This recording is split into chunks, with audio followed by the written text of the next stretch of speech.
Department of botany. आज का topic है ग्रोथ इनहिबिटर्स। ठीक है, सबसे पहले देखते हैं इंट्रोडक्शन। प्लांट्स में ग्रोथ हार्मोन के साथ कुछ प्लांट्स में ऐसे रासायनिक पदार्थ उत्पन्न होते हैं जिनकी लो कॉन्सेंट्रेशन भी ग्रोथ हार्मोन्स की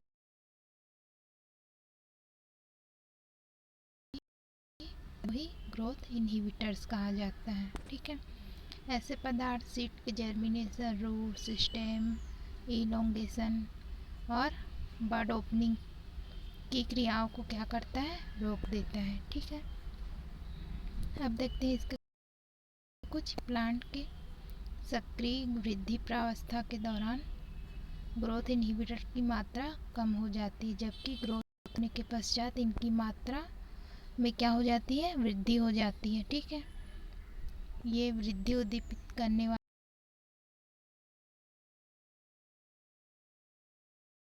पदार्थ ये विभिन्न ऑर्गन्स एवं टिश्यू की ग्रोथ को क्या कर देता है, समाप्त कर देता है। ठीक है, इनका फॉर्मेशन ग्रीन टिश्यू में होता है तथा ये ऑक्सीजन जिब्रेलिन एवं साइटोकाइनिन से क्या होते हैं, संबंधित होते हैं, परंतु इनके हार्मोन्स की एब्सेंस में सेनेसेंस एवं रेस्टिंग ऑर्गन्स में होती है। ठीक है, वुडी प्लांट्स में इनका एक्यूमुलेशन प्रेगनेंसी के दौरान होता है। ठीक है, ये है इसके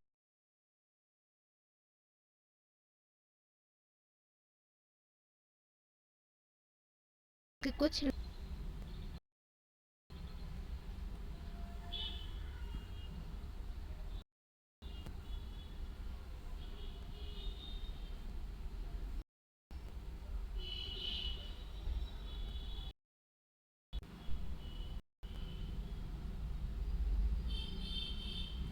देखते हैं। इसके टू टाइप्स हैं। फर्स्ट है फिनोलिक इनहिबिटर्स। ठीक है, सेकंड है, सबसे पहले देखते हैं फिनोल मुख्यतः प्लांट्स के ऑर्गेन में पाया जाता है। ठीक है, यूरिक एसिड अथवा सिनेमिक एसिड या काउमेरिक एसिड के बने होते हैं। ठीक है,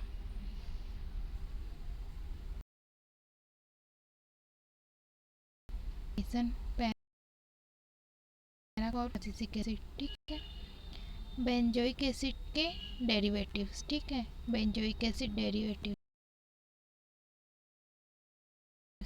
एसिड, सैलिसिलिक एसिड और गैलिक एसिड। ठीक है, सिनेमिक एसिड के डेरिवेटिव्स हैं काउमेरिक एसिड। ठीक है, फिर नेक्स्ट देखते हैं एब्सिसिक एसिड या अदर सब्सटेंस। इसके अंतर्गत एब्सिसिक एसिड के साथ साथ पैरिडिक डेरिवेटिव जैसे कि फ्यूजेरिनिक एसिड, पिकोलिनिक एसिड, क्विनोन्स और फ्लेवोनॉइड्स जैसे नेरिंजेनिन, फ्लोरिडिन क्या है, इसमें सम्मिलित किए गए हैं। ठीक है,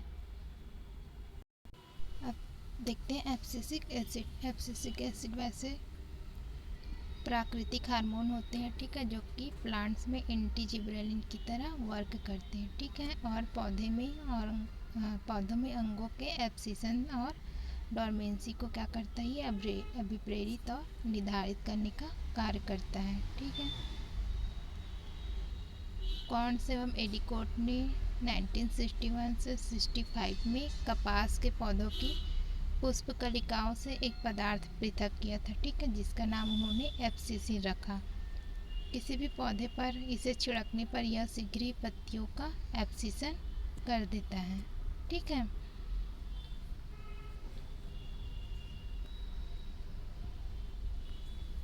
एगलस एवं वेरिंग 1963 ने छोटे दिन की पौधी शॉर्ट डे कंडीशन में बिर्च, ठीक है, की लीफ से एक पदार्थ पृथक किया जो कि बिर्च के सीडलिंग की लीव्स एवं प्लांट्स की एपिकल बर्ड्स की ग्रोथ एवं सीड जर्मिनेशन को रोक देता था।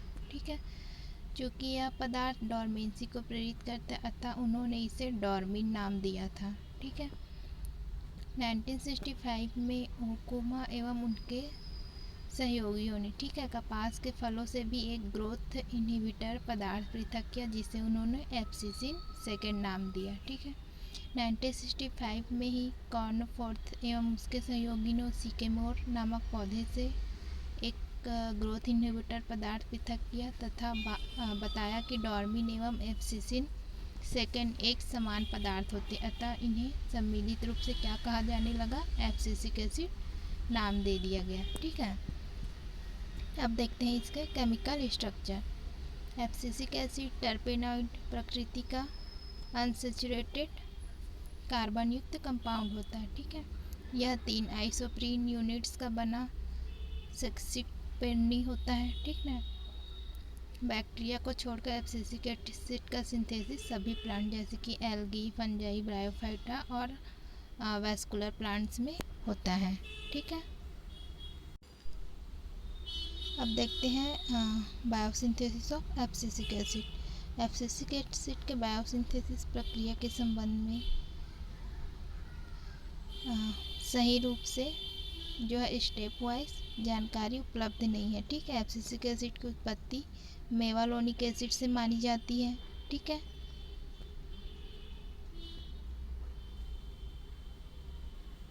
एब्सिसिक एसिड की उत्पत्ति किससे होती है, मेलानोइक एसिड से, ठीक है। एब्सिसिक एसिड का सिंथेसिस प्रायः लीफ तथा फ्रूट्स में होता है, ठीक है। इनका सिंथेसिस क्लोरोप्लास्ट या अन्य प्लास्टिड में उपस्थित वायोला जैंथिन, ठीक है, किसके कारण होता है, वायोला जैंथिन नामक जैंथोफिल पिगमेंट से होता है, ठीक है।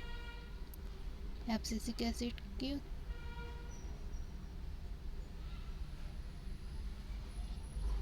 उत्पत्ति कहाँ से होती है,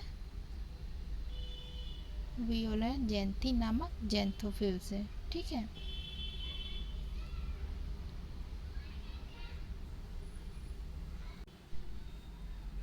फिर नेक्स्ट देखते हैं use and physiological effects of abscisic acid. सबसे पहले देखते हैं स्ट्रेस हार्मोन्स इफेक्ट, ठीक है। एब्सिसिक एसिड स्ट्रेस हार्मोन्स की तरह कार्य करता है, ठीक है। वाटर की कमी होने की स्थिति में लीफ में एब्सिसिक एसिड का कॉन्सेंट्रेशन बढ़ जाता है और स्टोमेटा जो है वो बंद हो जाता है, ठीक है। इसका बाह्य छिड़काव लीफ पर करने से भी स्टोमेटा जो है वो बंद हो जाता है, ठीक है। ये हार्मोन जो है वो स्टोमेटा के गार्ड सेल्स में पोटेशियम के जाने और हाइड्रोजन आयन के बाहर निकलने की प्रक्रिया को भी क्या करता है, रोक देता है, जिसके कारण स्टोमेटा के क्लोज्ड होने की प्रक्रिया को बल मिलता है, ठीक है। और ट्रांसपीरेशन की क्रिया जो है वो रुक जाती है, ठीक है। नेक्स्ट देखते हैं एब्सिसन। एब्सिसिक एसिड जो है सेनेसेंस को बढ़ाता है, ठीक है। और इस प्रक्रिया के प्रारंभ होने पर एब्सिसन लेयर के फॉर्मेशन की प्रक्रिया में क्या हो जाती है, अभिवृद्धि हो जाती है, ठीक है। नेक्स्ट देखते हैं जर्मिनेशन।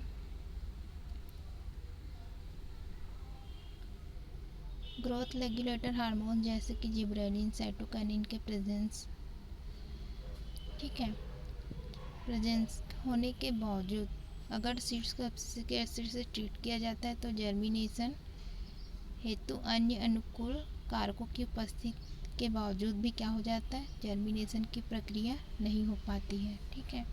अगर क्या करें, एब्सिसिक एसिड का छिड़काव कर दें बाकी हार्मोन्स की उपस्थिति में भी, तब भी क्या होता है, जर्मिनेशन की प्रक्रिया जो है वो रुक जाती है, ठीक है। नेक्स्ट देखते हैं डोरमेंसी। एब्सिसिक एसिड सीड में डोरमेंसी को क्या करता है, विप्रेरित करता है, क्योंकि इसकी उपस्थिति में जर्मिनेशन संबंधित हार्मोन्स का क्या होता है, सिंथेसिस नहीं हो पाता है, ठीक है। यह बर्ड्स में डोरमेंसी तो पैदा नहीं करता है किंतु इसके ग्रोथ पॉइंट की सक्रियता को क्या करता है, रोक देता है, ठीक है। नेक्स्ट देखते हैं सेनेसेंस। इसका बाह्य प्रयोग पौधों में सेनेसेंस को भी प्रेरित करता है, ठीक है। यह एथिलीन के उत्पादन को क्या करता है, बढ़ाता है, ठीक है।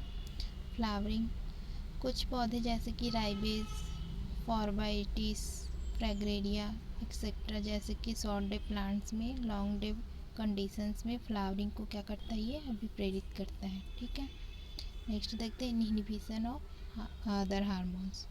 एब्सिसिक एसिड स्वयं की सक्रियता से जिब्रेलिक एसिड और ऑक्सिन के प्रभाव वाले कार्यों को क्या कर देता है, निरुद्ध करता है, ठीक है।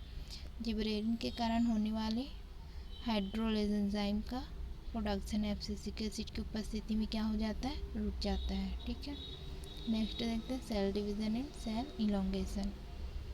या सेल डिवीज़न और सेल इलोंगेशन की प्रक्रिया को भी क्या करता है, रोक देता है। ठीक है, फिर देखते हैं सिंथेटिक ग्रोथ इनहिबिटर्स। ये मानव निर्मित ग्रोथ इनहिबिटर पदार्थ है जो कि पौधों की वृद्धि को अवरुद्ध करता है। ठीक है, उदाहरण के लिए मार्फेक्टिन्स, मैलिक हाइड्रेजाइड्स, क्लोरोकोलिन क्लोराइड, एमोसिस्टिनेटिन B995। ठीक है, सबसे पहले देखते हैं मार्फेक्टिन्स।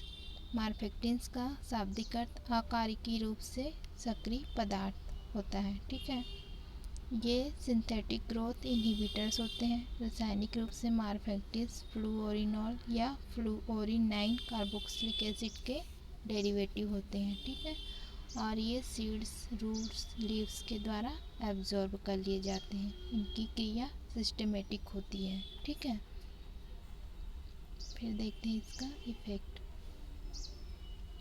ये एपिकल मेरिस्टेम टिश्यू में माइटोसिस क्रिया को क्या करता है, समाप्त करता है। ठीक है, ये सीड के जर्मिनेशन को अवरुद्ध करता है और सीडलिंग की ग्रोथ को भी रोक देता है। ठीक है, ये सूट की लॉन्गिट्यूडनल ग्रोथ और लीव ब्लेड के डेवलपमेंट पर प्रतिकूल प्रभाव डालता है। ठीक है, ये एपिकल डोमिनेंस को क्या करता है, समाप्त कर लेटरल बर्ड्स को वृद्धि प्रदान करता है। ठीक है, ये पौधों की जियोट्रॉफिक एवं फोटोट्रॉफिक रिस्पॉन्स को क्या करता है, समाप्त कर देता है।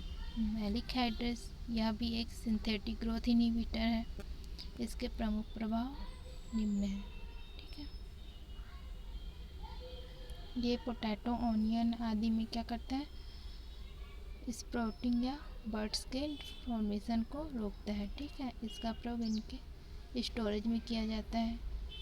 ये घासों की वृद्धि पर प्रतिकूल प्रभाव डालता है। ठीक है, ये तंबाकू के पौधों में सक्रिय क्रिया को रोकता है। ठीक है, ये कुछ सिंथेटिक ग्रोथ इनहिबिटर थे।